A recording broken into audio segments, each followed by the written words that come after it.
Tant les ciutats dels Estats Units com les ciutats europees ara estan patint governs que són indiferents o que són directament hostils a fenòmens com els dels refugiats, com els dels migrants, i que en realitat estan nodrint polítiques xenòfobes i polítiques racistes. Davant d'això creiem que tenim l'obligació de cooperar, de teixir aliances per mostrar que les ciutats volem acollir, que les ciutats volem ser ciutats refugi, que volem ser ciutats sanctuari, que volem ser ciutats que tinguin cura dels seus ciutadans, vinguin d'on vinguin,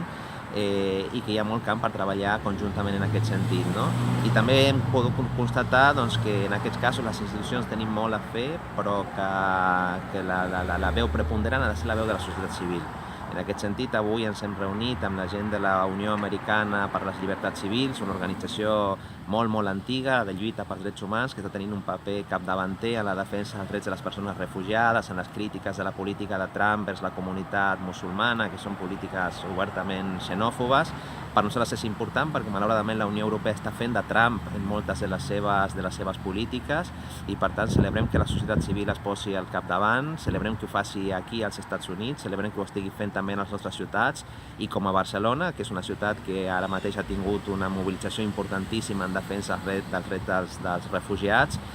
oferim tot el nostre suport i tota la predisposició per teixir aquestes aliances per tenir ciutats a favor dels drets.